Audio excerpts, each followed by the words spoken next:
Hello, welcome to this episode of ITWeb On The Road. Today we are at the Council of Scientific and Industrial Research, which is commonly known as the CSIR.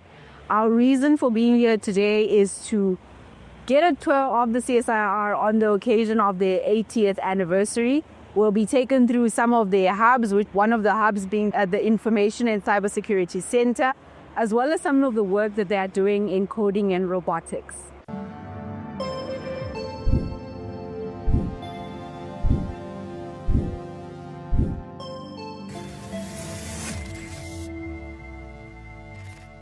Joining me now is Dr. Jabu Mzweni. He is the head of the Cybersecurity Center here at the CSIR. Dr. Mzweni, hello. Thank you so much for your time. Can you just chat to us about, the center, what you guys do here, and if you can just paint a picture for us. No, thank you very much. So the Information and Cybersecurity Center is one of the centers at the CSIR, and we are located within the Defense and Security Cluster, and our work cuts across various areas from the cybersecurity and information security perspective. So we've got data, security and analytics, which this lab where you are in now, we call the Virtual Security Operations Center.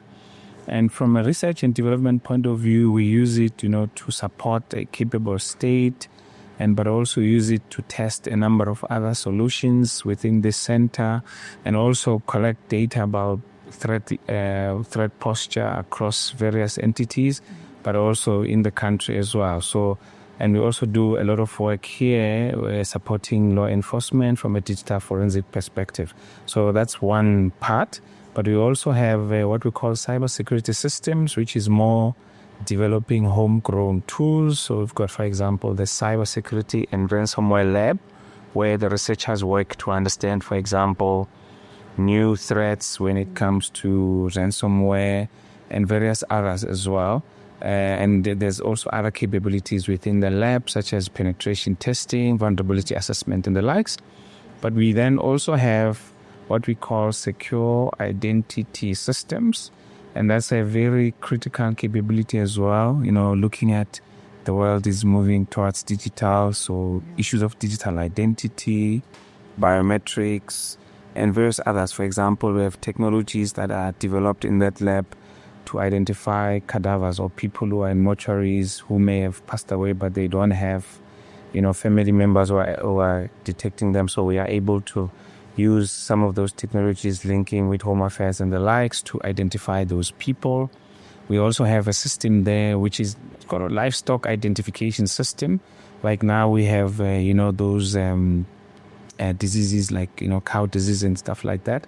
What we then do, we have these technologies that could be used to track cows so that the foot and mouth diseases could be tracked and contained through just identification of animals. So we have stuff like that. And then we have various others within that domain. The last one is more on governance, privacy, and trust, because governance is the core aspect of security as well. So, for example, if you look at issues of data protection, the issues of privacy when it comes to online, so we deal with that. For example, we have a technology on POPIA compliance where we assist, organizations and governments to say, how do you ensure that you are compliant when you are processing personal information of individuals and the likes? So, in a nutshell, we do research and development, we build technologies, we also capacitate our people, the young people who come in, we develop them. And the goal is also, how do we go towards a sovereign technology in a way we ensure that we also as a country build our own systems. And Dr. Jabu, I know if you can just paint for us a picture in terms of, the outlook of cyber crime in the country and how organizations are dealing with it, or some of the challenges that they face in terms of, addressing this challenge that we're seeing kind of mushroom. Good. Yeah. And look, cybercrime is obviously one of the biggest pain points, in the country. And there's a lot of resources, and here I'm talking about money, that is being lost due to cybercrime.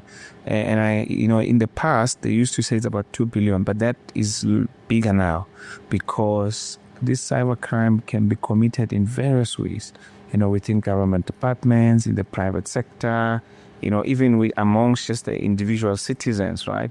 And it comes in various ways. One way, obviously, people go and attack the payment systems, particularly in government, where the payment systems, whether it's for tenders and it's for normal salaries of people circumvent those systems and then they start stealing money, and that's cybercrime.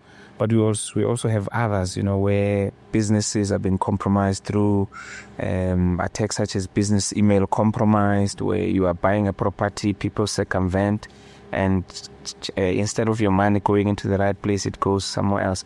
This problem is big. It's not only a South African problem, it's global. When we look at Interpol, they will tell you that there's a lot of money that is being lost through cybersecurity or cybercrime, so to speak. And there's a lot of cases, for example, that police are trying to investigate. But one of the critical maybe gaps is the skill is very limited. And there's limited investment. And yes, there's a lot of work that is happening, but it's still not enough to deal with the scourge. Because the criminals, by the way, are more advanced nowadays than probably even the police and so on and so forth. So it's quite a big problem. But within the country, currently we have a Cybercrime Act which tries to address the problem. It's not fully, operationalized, but there are efforts to get it there. We have also other entities, particularly in the banking sector. They do some great work with Subric and the likes. And as I've said, we are also building capabilities here for law enforcement, and we are already supporting them in terms of investigating some of these criminal activities so that they could prosecute. But in my view, there's still a lot of efforts to be done because there's a lot of money that is being lost that could be used, for example, to address issues of socio-economic service delivery and the likes. And the issue of skills, what needs to be done to kind of address that? The issue of skills is multidimensional. Firstly, I think it should obviously start it at the bottom, from the young age is very, very important because currently within the country, most of these skills, we are trying to build them at a top level. But that's a bit too late because then the foundation or the foundational principles are not there, and it tends to also be more expensive to build a skill at a later stage. So we need to, and CSIR supports a lot of that, from bursaries to introducing these concepts of security early on, because that's very, very critical. But of course, once the people have not caught the skills at the young age, adversity is very important.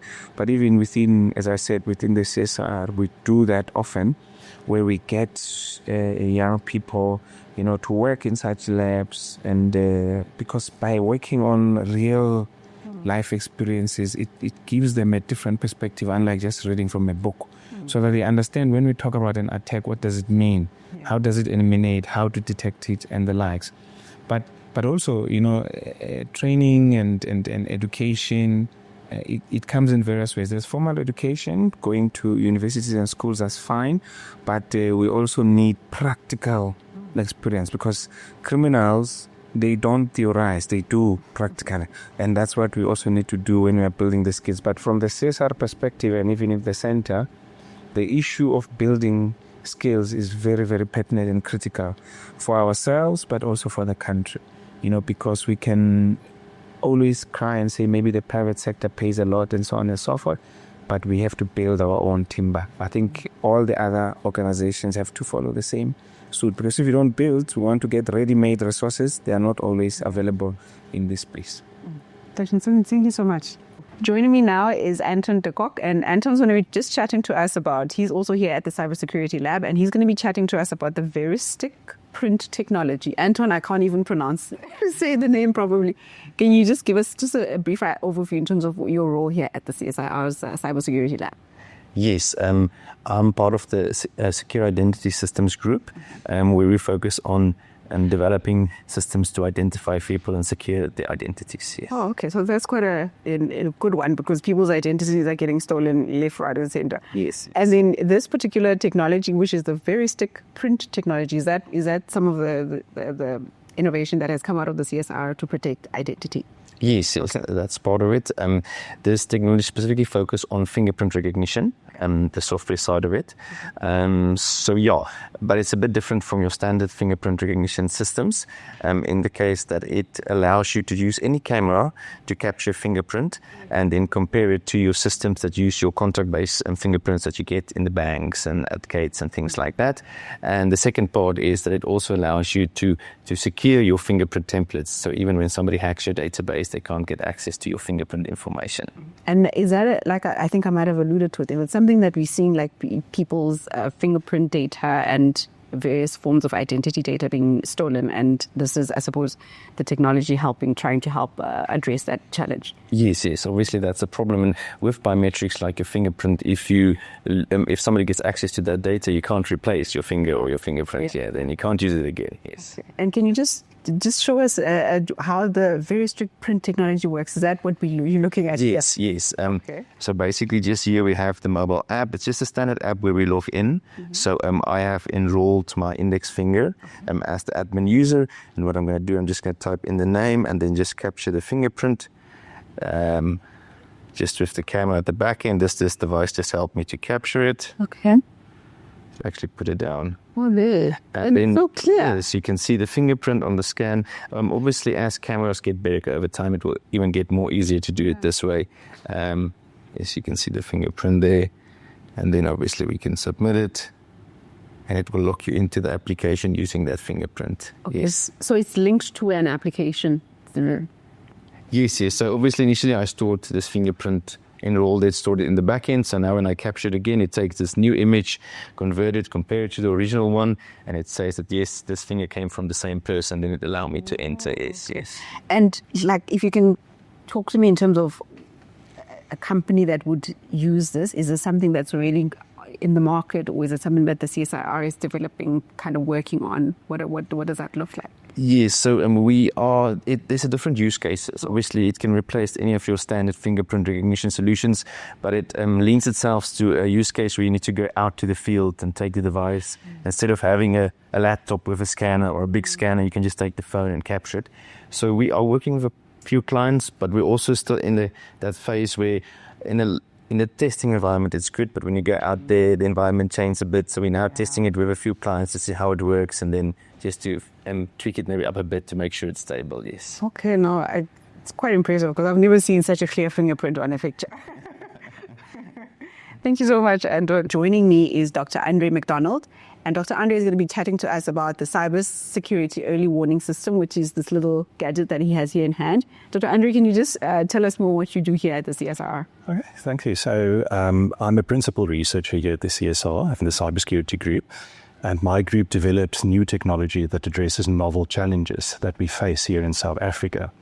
So this device, we connect on the intranet of a corporate network. And what it does is it listens to the network traffic, and it attempts to catch hackers that break into the network. And these hackers typically try to steal information or cause service disruptions.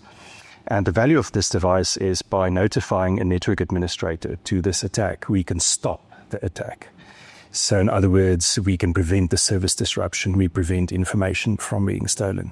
Now, the key advantage of this technology is that we're looking to address the problem that foreign technologies are very expensive. We're reliant on these technologies, and they're developed overseas, and typically they have very high price tags.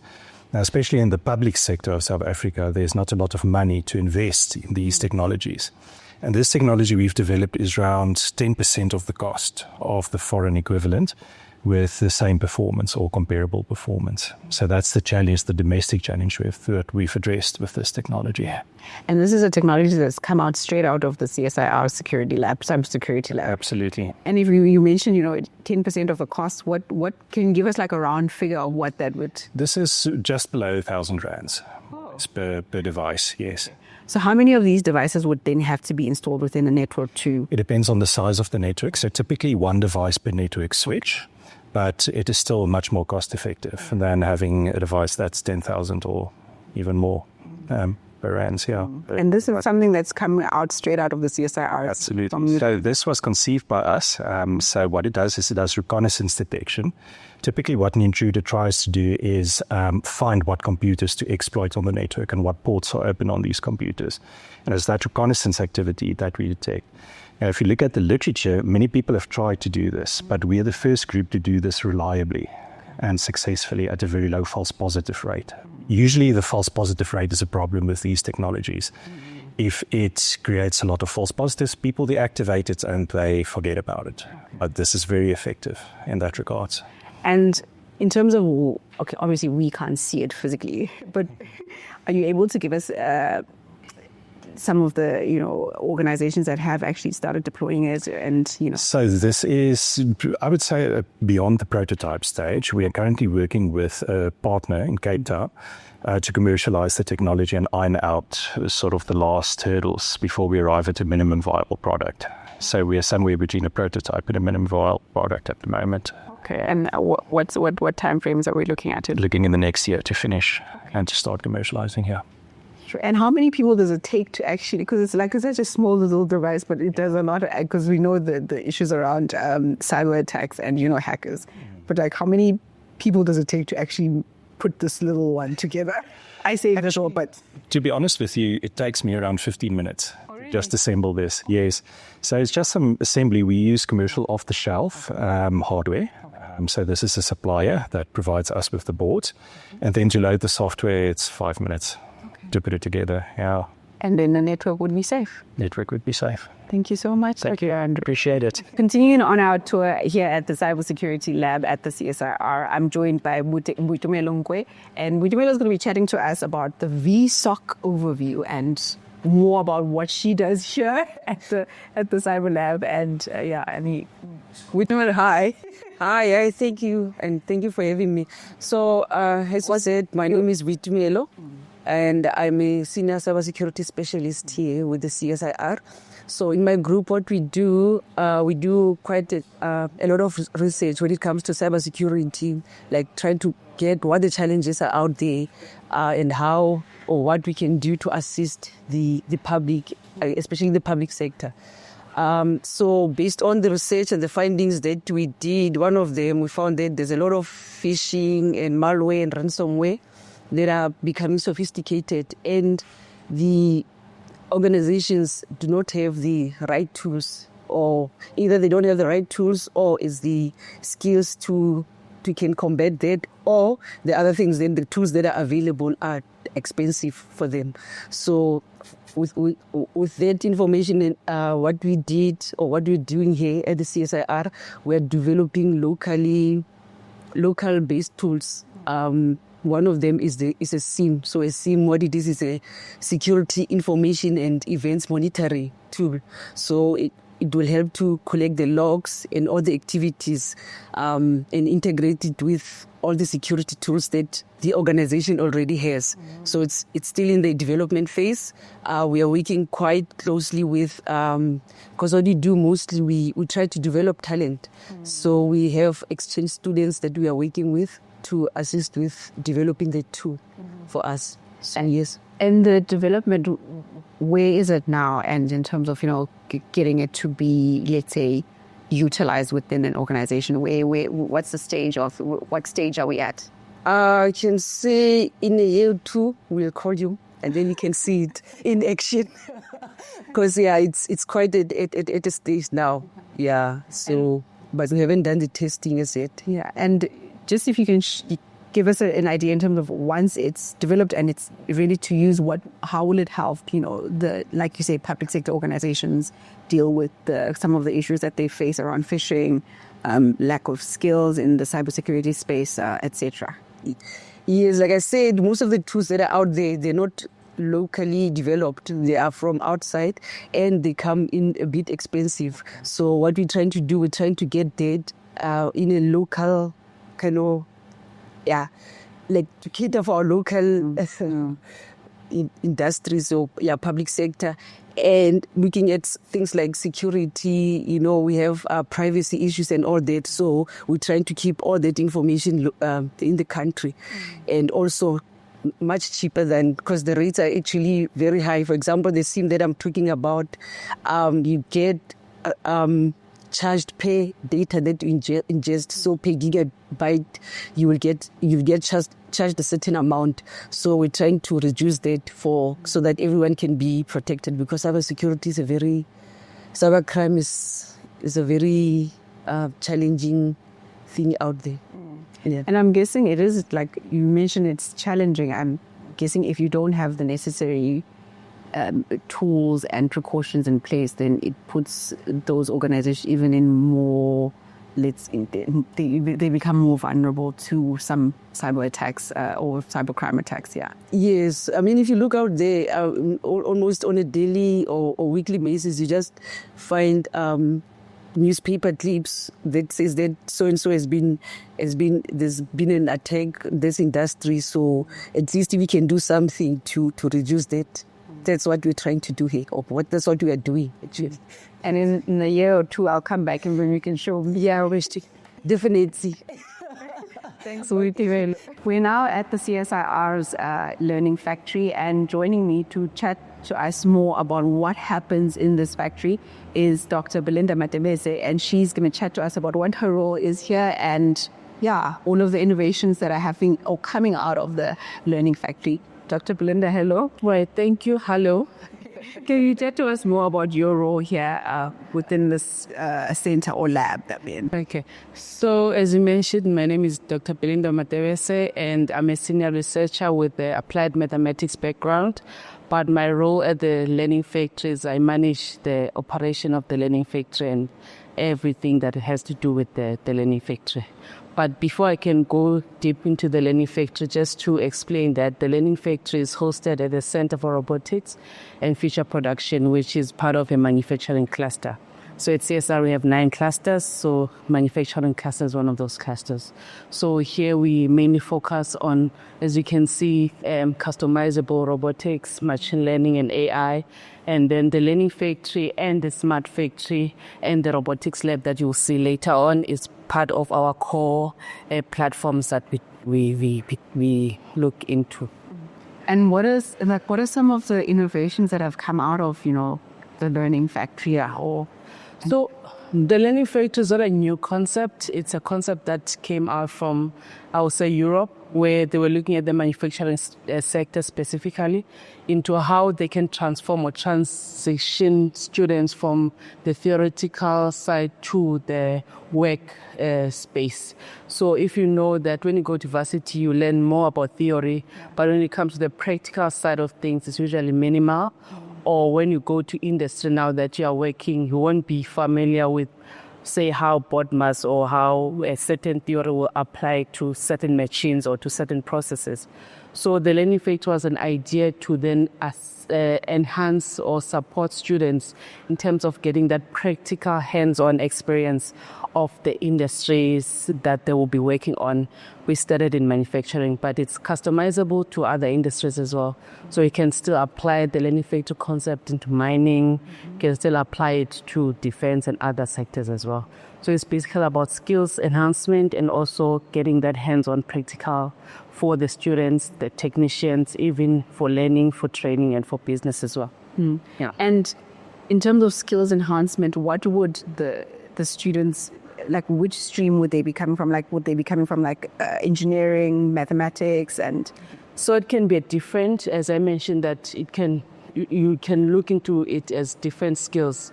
I think we know through the 4IR and other digital transformation, they brought a lot of new skills as well as old skills that now need to be applied in a different way. So for instance, it can be engineering, where you want to know about robotics or the specific type of robotics.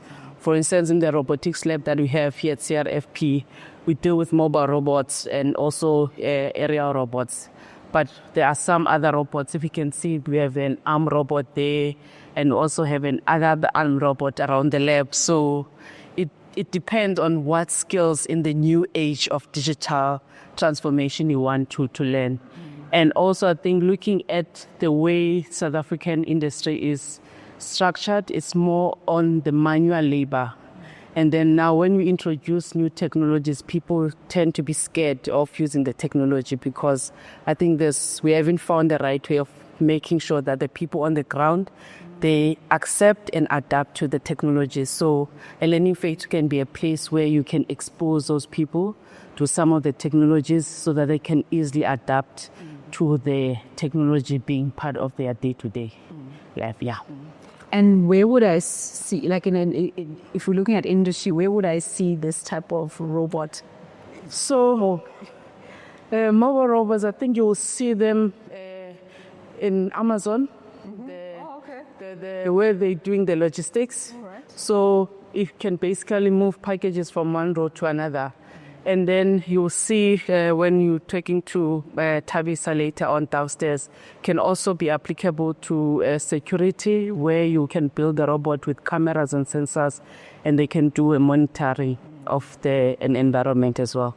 And then with the other different robots, like the collaborative robots, in this case, we're introducing people to a human-centered automation, where a robot and a person can work next to each other without the fear of the robot will harm them or the robot will take jobs from them, just to enhance their productivity and the efficiency. So with the cobots, you can teach people on how to code it, which is simple. It's based on a drag and drop. So it's like your apps on the phone.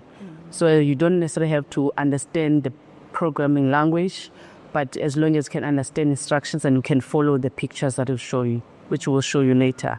So with that, you can, for simple tasks, people can do a pick and place, which is mostly automotive sector, and also maybe logistics for packing as well. So there are different applications to different sectors, and it depends on what type of robot you want to use, whether it's mining, whether it's automotive, even academics, because the ones that we're building here is for academics, just to enhance that algorithm or robotics algorithm building for AI and machine learning, but my colleague will talk more on that. So one of the stations that we have at the Learning Factory is the visual reality. So basically what visual reality helps you with, it's this, okay, I can't see anyone. So you basically be in this immersive world where you can learn and train as much as you can or as much as you want in a more safe environment and remotely. So some of the industries that you find this is automotive, where they're doing assemblies of cars and all that. So before you can take the people to the actual environment, you can basically then teach them how to do things through visual reality, as we can see here. I'm following the instructions that are in the screen there, and also there's some sound that is giving me instructions on what to do. So basically I can drop, for instance, if I'm picking these glasses up, I can drop them, nothing's gonna happen. But if you're in the actual world, that could have cost you 10,000 Rand or more. That's the reality of doing things on a visual world. You can practice and train as much as you want while you're doing it in a more safe and remote environment, which is the other key for other industries as well. To say, if you don't have enough machines or whatever you're training the students or the company in, then we can always have that visual reality set up where they can do the training as much as they can. And once they're familiar with the system, then they can go to the actual system to do the work. So it's basically a duplication of the real system, which is one of the stations that we have at the Learning Factory. So for this side, we have the 3D printer. So basically you have, say I want to print this phone, I'll have a CAD file of this, which is more like your image or a picture. I don't know how to explain it in lame terms. So what I'll do with this CAD file, then I'll transfer it to the printer so that it prints. So if you come here, it's going to show you what it's printing down here. And my colleagues, when you go to the robotics lab, she will show you some of the components that we print in-house, so that you don't buy anything like your wheels and maybe your battery, the covers and all that. So that's other things that we do as part of the center to try to minimize buying things overseas as well, just to support the localization part of the CSIR mandate. Okay, so this setup that you just saw here is part of our smart factory. So remember, with the Learning Factory, we're dealing on the skills capacitation and also exposing people to the 4R technologies. So with the smart factory, we support SMMEs and also industries to try to optimize the way that they can do things in their business. So we look into digital twinning, which is basically your replica or a visual replica of, say, the factory like you see here.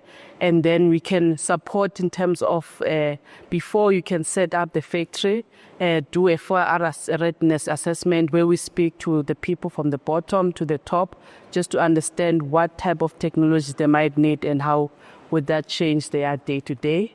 And then also as part of the smart factory, as you can see here in these stations, it's also similar to what you saw in the learning factory. You can have basically an assembly station where you have instructions on how we can build that up from design to a final product. So with the smart factory, we support industry in terms of optimizing their processes and also supporting them with digital layout of their factories that they want to build or they want to redesign to make everything efficient at the end of the day. Yes, thank you. In this part of our tour, we are at the CSIR's robotics lab, and joining me is Tabisa Maweni, and she's going to chat to us about what happens here. We're seeing a lot of robots, but she's going to talk to us about what exactly the robots do and what her role. First, we can just chat to us more about your role here, and then we'll move on to the robots. My role at the center is a software developer. So what I primarily work on is the algorithm development of all these robots that you're looking at. So we develop customized robotics, so from robotic platforms to the actual algorithms that make the robots run around and actually get to solve the problems that we want to solve using robotics. Okay, so at the center, we develop robotic platforms and algorithms for applications spanning across multiple industries. So from agriculture to mining, defense and security, medical. And what you are seeing in front of me is one of the platforms that we've developed specifically for security and defense. So what you're seeing here is what we call the Hermes robot. So the Hermes robot was designed and developed at the center. It's a security patrol robot that is equipped with your range sensor, a LiDAR, and motion sensors as well. And up there you see 4 cameras as well. So for this robot, we've got the perception section of it. So that does things like people and vehicle detection, as this is a patrolling robot. So you send the robot out on, if you have a very large space, usually outdoors, and you want to patrol that environment, especially at night where that may become a challenge. So this robot is equipped with GPS, and you can pick different positions within your site or your space that you would like the robot to drive around. And while it's driving around, it also then performs that object detection, and it lets you know that here we found this person and this is the exact location where we found them. And then it can report back to a control room that you have. And I mean, if you can imagine, that would be very useful for security purposes, because you're able to detect anyone that's not meant to be on your property quite early so that you can act on that. Okay, so on this section, you're seeing the Voyager platform. So the Voyager platform belongs to a bigger program that we have in collaboration with different universities in the country. So we've collaborated with University of Pretoria, Wits University, Stellenbosch, and UCT. The main goal of the project is to build capability in South Africa. We were all working on developing AI-powered solutions to robotics. So we're fusing the AI and the robotics so that we produce much better and more intelligent systems. So for that program, we're coming together, we are building those different skills. So if you go to those different universities that I mentioned, you'd also find the same platform. So this is so that we can come to a place where we have a standard and a repository for all the skills, all the capabilities that are in the country. And this is in order for us to then take on bigger industry projects where we apply ourselves instead of importing all the technology, as Dr. Belinda had also mentioned. Yeah. So this robot also has a range sensor. This one, lateral. Sort of the this. Okay. This is the LiDAR sensor. Okay. It also comes fitted with a camera. Yeah. Oh, the camera right here in front. Okay. Yes. Okay. So this is like your web camera, and it's used for object detection, and then the sensor is used for finding that distance to any obstacle that is around the robot. And then we've got a similar control is the one that you found with the security robot.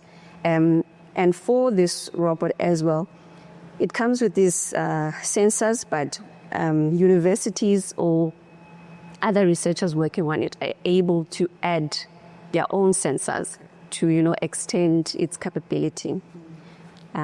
So it can also do 3D mapping of the environment, similar to the bigger robots. It can also perform autonomous navigation. So you also can give it goals and then tell it to move from here to the next point. And it's mostly used indoors. Okay. And also, we also use it to sometimes develop new ideas on this smaller, less riskier platform, so that later we can actually move it to a bigger platform like the one that you see behind you. Okay, so at the moment we've got a few projects running on that platform. So an example of those projects is the one where we are currently testing how to achieve gesture-controlled movement. So this is where you would, for an example, just point and tell the robot to move forward or point to the right so that you don't have to use the controller. That would be particularly useful for people that are a bit impaired and cannot use the remote. And also, to add to that, we're currently exploring voice control as well with the robot.